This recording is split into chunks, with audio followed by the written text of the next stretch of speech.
കുണ്ടോട്ടിയിട്ട് ഞാൻ എൻ്റെ ഉമ്മമാരോട് പറയും, കുണ്ടോട്ടിയിട്ട് ഒരു നേർച്ച നടക്കാൻ, എന്നിട്ട് ഊര കൊണ്ടുന്ന നേർച്ച.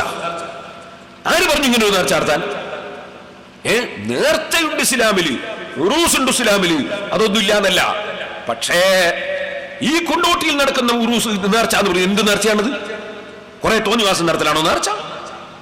നമ്മുടെ ആലിമീങ്ങൾ മുമ്പ് തന്നെ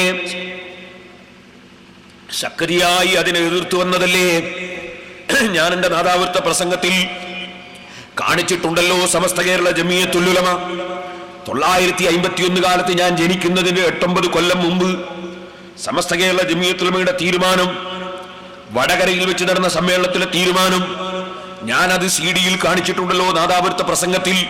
ബഹുമാനപ്പെട്ട MA ഉസ്താദ് അന്നത്തെ കാലത്ത് തന്നെ വലിയ നേതാവാണ്. ഇങ്ങനെയുള്ള മുട്ട് വീണ ചില മുസ്ലിങ്ങൾ ആഘോഷങ്ങളിലും അടിയന്തരങ്ങളിലും മറ്റും ചെയ്തു വരുന്നത് കാണുമ്പോൾ, യഥേഷ്ടം ചെയ്തു വരുന്നത് കാണുമ്പോൾ എത്ര കണ്ട് ലജ്ജാവഹവും വ്യസനകരവുമാണ്. ഇവരുടെ ഇസ്ലാമിക നിഷ്ഠ എന്തായിപ്പോയെന്നോർത്തുകൊണ്ട് വ്യസനിക്കല്ലാതെ മറ്റെന്ത് ചെയ്യാനാണ്? അത്തരക്കാരുടെ കണ്ണ് സമസ്തയുടെ ഈ പ്രമേയം തുറപ്പിക്കുമെന്നും മേലിൽ ശറഇൽ അനുവദനീയമല്ലാത്ത മുഴുവൻ സംഗതികളിൽ നിന്നും അവര് വിരമിക്കുമെന്നും നമുക്ക് വിശ്വസിക്കാം. പരിപാവനമായ ദീനുൽ ഇസ്ലാമിന്റെ ഹഖ് കൊണ്ട് അല്ലാഹു തആല അവർക്ക് തൗഫീഖ് നൽകട്ടെ, ആമീൻ.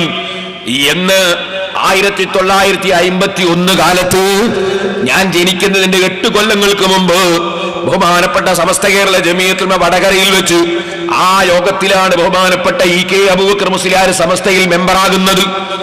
ആ യോഗത്തിൽ വെച്ചെടുത്ത തീരുമാനം മഹാനായ MA ഉസ്താദ് അന്നിറക്കിയ അൽബയാനിൽ എഴുതിയതാണ് സഹോദരന്മാരെ ഞാൻ വായിച്ചു കേൾപ്പിച്ചത്.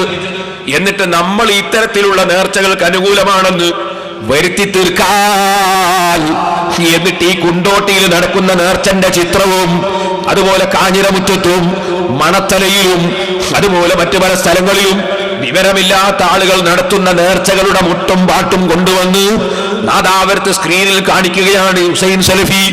ഞാൻ ചോദിച്ചു, ഇതെന്ത് തോന്നിവാസമാണ്? ഞങ്ങളത് അംഗീകരിക്കുന്നുണ്ടോ? ഞങ്ങളെ പണ്ഡിത സംഘടനയോ യുവസംഘടനയോ വിദ്യാർത്ഥി സംഘടനയോ അത് സംഘടിപ്പിക്കുന്നുണ്ടോ? ഏതോ ജാഹിലീങ്ങൾ കള്ളു കുടിച്ചാൽ ഞങ്ങൾ ഉത്തരവാദിയാണോ? ഏതോ ജാഹിലീങ്ങൾ വ്യഭിചരിച്ചാൽ ഞങ്ങൾ ഉത്തരവാദിയാണോ? ഞങ്ങളത് അംഗീകരിക്കുന്നുണ്ടോ എന്ന് ഞാൻ ചോദിച്ചു. അത് നിങ്ങൾക്ക് നാദാവൃത്ത CD-യിൽ കേൾക്കാം. ഞാൻ പറയുന്നു, മഖ്ബറകളിൽ നടക്കുന്ന കുറെ അനാചാരങ്ങളുണ്ട്. ശക്തിയായി പണ്ഡിതന്മാർ അതിനെ എതിർത്തിട്ടുണ്ട്. ഇനിയും ആ എതിർപ്പ് തുടരേണ്ടതാണ്. ഞാൻ ഇൻഷാ അല്ലാഹ് നാദാവൃത്ത ഞാൻ കുറ്റ്യാടിയിൽ വരുന്ന 24-ാം തീയതി മുതൽക്ക് ഫെബ്രുവരി 2 വരെ 10 ദിവസം 10 വിഷയങ്ങളെ സംബന്ധിച്ച് ഗണ്ണന പ്രസംഗം നടത്തുന്നുണ്ട്. ആ 10 വിഷയങ്ങളുടെയും CD ഇറങ്ങുമ്പോൾ മുസ്ലിം സഹോദരന്മാരെ നിങ്ങൾ കേട്ടുനോക്കണം. കാരണം അള്ളാഹുവിന്റെ ദീനിവിടെ ഇഞ്ചിഞ്ചായി നശിപ്പിക്കാൻ മൗലവിമാര് കച്ചകെട്ടി ഇറങ്ങിയിരിക്കുകയാണ്. സുന്നത്ത് ജമാഅത്തിന്റെ തെളിവുകൾ മുതഅല്ലിമീങ്ങൾ പഠിക്കണം, മുഅ്മിനീങ്ങൾ പഠിക്കണം. അതുകൊണ്ട് ഞാനതിലേക്ക് കടക്കുന്നില്ല. ഞാൻ SSF-കാരനായിരുന്ന കാലത്ത് പുത്തമ്പള്ളി ജാറത്തിൽ സിയാറത്തിന് പോയി. ചെന്നപ്പോ ഞാൻ കണ്ടെന്നറിയോ, ഒരു പെണ്ണ് ജാറത്തിൽ വന്നിട്ട് കുറച്ച് വെളിച്ചെണ്ണ എടുത്തിട്ട് ഒരു മൊയ്യാരി എന്ന് പേരുള്ള ഒരു ചങ്ങാതി ഇവളെ കയ്യിൽ ഒഴിച്ചു കൊടുക്കുന്നു.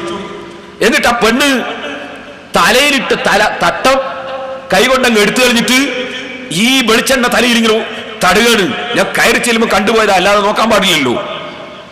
ഞാൻ സിയാറത്ത് കഴിഞ്ഞപ്പോൾ എനിക്ക് ഭയങ്കര സങ്കടമായി. ഇങ്ങനെ ചെയ്യാൻ പാടുണ്ടോ? അന്യപുരുഷന്മാരുടെ മുമ്പിൽ തലമറക്കാതിരിക്കാൻ പാടുണ്ടോ? സുബ്ഹാനല്ലാഹ്. എന്നിട്ടോ ഞാൻ സെക്രട്ടറിയെ കണ്ടിട്ട് ഇതൊന്നും പറ്റൂല എന്ന് പറയണോ വെച്ചിട്ട് ഞാൻ എൻ്റെ ആവേശത്തിൽ SSF-ന്റെ പ്രവർത്തകനാ. ഞാൻ എൻ്റെ ആവേശത്തിൽ സെക്രട്ടറിന്റെ ഓഫീസിൽ പോയി ഇതൊന്നും ചെയ്യാൻ പാടില്ല എന്ന് പറയാനേ. ചെന്നപ്പോൾ അയാളില്ല. ഞാനൊരു കത്ത് എഴുതി വെച്ചു. ഞാനിങ്ങ് പോന്നു. കുറെ ദിവസം കഴിഞ്ഞ് ഞാൻ അന്വേഷിച്ചു നോക്കുമ്പോ അന്ന് ദർഗന്റെ സെക്രട്ടറി മുജാഹിദാ. ദർഗന്റെ സെക്രട്ടറി മുജാഹിദാണ്. ഇവര് പറയും ദർഗയിലെ പൈസ ഇട്ടാനാണ്. ദർഗ കവർച്ച ചെയ്തിട്ട് പണം തട്ടിയവരാണ് മുജാഹിദ്. സംശയമുണ്ടോ? നിങ്ങൾ അൽ-ഇത്തിഹാദ് നോക്കൂ, ഇതാ എന്റെ കയ്യിലുണ്ട്. ഞാൻ കുറ്റ്യാടിയിൽ വെച്ച് ഖുർആൻ വിരുദ്ധ മുജാഹിദ് പ്രസ്ഥാനം എന്ന പ്രസംഗം നടത്തിയിട്ടുണ്ട്.